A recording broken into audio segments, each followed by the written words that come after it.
Taste the Daily.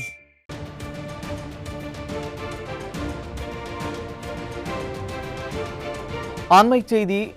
சென்னையில் அண்ணா பல்கலைக்கழக மாணவி பாலியல் வன்கொடுமை செய்யப்பட்ட வழக்கில் சிக்கிய ஞானசேகரன் திமுக நிர்வாகி இல்லை என திமுக அமைச்சர் முதல் முதலமைச்சர் வரை கூறி வரும் நிலையில் காமுகன் ஞானசேகரன் திமுகவிற்காக வாக்கு சேகரித்த வீடியோ வெளியாகி பரபரப்பை ஏற்படுத்தியுள்ளது.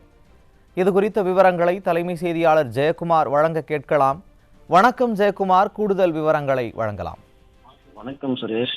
சென்னை அண்ணா பல்கலைக்கழகத்திலே 2ஆம் ஆண்டு பொறியியல் படிக்கக்கூடிய மாணவி பாலியல் பலாத்காரம் செய்யப்பட்ட வழக்கில் எங்க அப்பன் குதிரைக்குள் இல்லை என்று சொல்வது போல திமுக அமைச்சர் முதல் முதலமைச்சர் வரை அவர் திமுக நிர்வாகி இல்லை, திமுக விசுவாசி என பேசி வருகிறார்கள்.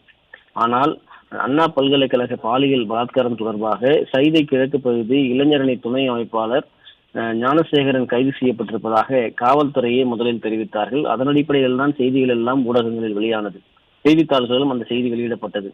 அதே போன்று திமுகவினுடைய அதிகாரப்பூர்வ நாளேடாக இருக்கக்கூடிய முரசொலியிலும் அவர் பங்கேற்க நிகழ்ச்சியில் ஞானசேகரன் பங்கேற்றிருக்கிறார் என்று குறிப்பிடப்பட்டிருக்கிறது. அதையும் நாம் மேற்கோள் காட்டப்பட்டது. திமுகவினுடைய நிகழ்ச்சி நிரல் அழைப்பிதழ்களில் ஞானசேகரனுடைய பெயர் இடம்பெற்றிருந்தது. அதனைத் தொடர்ந்து பாலியல் பலாத்காரம் செய்த காமுகன் ஞானசேகரன் திமுகவினுடைய இன்றைக்கு வாரிசு அமைச்சராக துணை முதலமைச்சராக இருக்கக்கூடியவர், சுகாதாரத்துறை அமைச்சராக இருக்கக்கூடியவர், அதே போன்று நாடாளுமன்ற உறுப்பினர் ஆகியோரோடு புகைப்படங்கள் எடுத்திருக்கிறார்கள். அதே நேரத்திலே அவருடைய விசுவாசி என்று இன்றைக்கு முதலமைச்சர் சொல்லக்கூடிய திமுக நிர்வாகி ஞானசேகரனுடைய வீட்டிலே சுகாதாரத்துறை அமைச்சர் துணை மேயர் எல்லாம் சென்று பிரியாணி சாப்பிட்ட புகைப்படங்கள் வெளியானது. அதே போன்று இந்த நபர் கடத்தக்கூடிய வழக்கு, அதே போன்று கொள்ளை வழக்கு, குறிப்பாக சென்னையிலே கொள்ளையடிக்கப்பட்ட சிசிடிவி காட்சிகள் வெளியானது. அதே போன்று இவர் ஆட்களை கடத்தியது தொடர்பாக வீடியோக்கள் எல்லாம் வெளியாகி பரபரப்பை ஏற்படுத்தியது. அதற்கான ஆதாரங்கள் எல்லாம் ஏற்கனவே 20 வழக்குகள் இருப்பதாக சென்னை மாநகர காவல்துறை ஆணையரே பேட்டியில் தெரிவித்திருந்தார். 20 வழக்குகள் இருப்பவர் ஒருவர் திமுகவினுடைய அந்த கட்சியில் இருக்கிறார் என்றால் எந்த அளவிற்கு தமிழகத்திலே சட்டம் ஒழுங்கு சீர்கெட்டு இருக்கிறது என்பது தெரியும். அதே போல திமுகவினுடைய கட்சி கொடியை தாங்கி திமுகவிற்காக வாக்கு சேகரிக்கிறார்.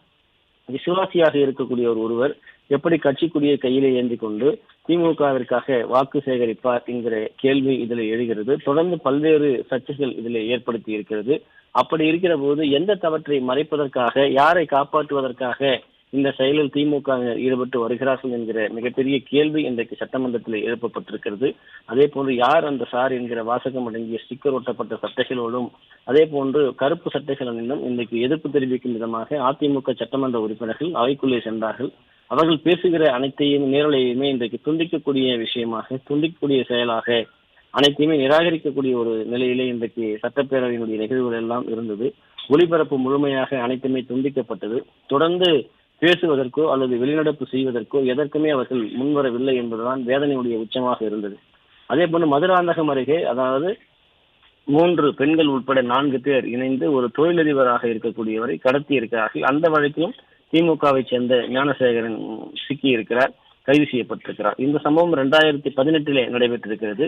காஞ்சிபுரம் மாவட்டம் மதுராந்தகத்தை அடுத்த சோத்துப்பாக்கத்தை சேர்ந்த முத்துக்குமார், வயது 60. இவர் மதுராந்தகத்தை அடுத்த பாக்கன் என்கிற பகுதியிலே டைல்ஸ் கடை உரிமையாளராக இருந்து வருகிறார். அவரை அந்த 30ஆம் தேதி அவரை கடத்துகிறார்கள். ஜூலை மாதம் 30ஆம் தேதி இவரை கடத்தியதாக, அதாவது ஜூன் 30ஆம் தேதி கடத்தி இருக்கிறார்கள். இது தொடர்பாக இவர்கள் ஜூலை 13ஆம் தேதி கைது செய்யப்பட்டிருக்கிறார்கள். இப்படி கடத்தல் வழக்கிலேயும் இவர் சம்பந்தப்பட்டிருக்கிறார், கொள்ளை வழக்கிலேயும் சம்பந்தப்பட்டிருக்கிறார், மிரட்டல் வழக்குகளிலும் இவர் சம்பந்தப்பட்டிருக்கிறார். அதோடு மட்டுமல்லாமல் உச்சத்திற்கு சென்று ஆட்சிக்கு வந்த பிறகு பாலியல் வன்கொடுமையிலே இவர் தற்போது சிக்கியிருக்கிறார். அப்படி இருக்கிற போது இவர் பிரச்சாரங்களிலும் பங்கெடுத்து திமுகவிற்காக வாக்கு சேகரித்திருக்கிறார். அடுக்கடுக்காக ஆதாரங்களை அடுக்கிக் கொண்டே செல்லுகிற போது கூட அவர் திமுக நிர்வாகி இல்லை என்று கூறுவதை, ஒரு மக்களுக்கான பிரச்சனையில் திமுக எப்படியெல்லாம் கபட நாடகம் ஆடுகிறது என்பதைத்தான் இதை காட்டுவதாக பாதிக்கப்பட்டிருப்பவர்கள், அண்ணா பல்கலைக்கழக மாணவர்கள், மக்கள் குமரி கொண்டிருப்பது குறிப்பிடத்தக்கது. சுரேஷ், கூடுதல் விவரங்களை வழங்கியமைக்கு நன்றி ஜெயக்குமார்.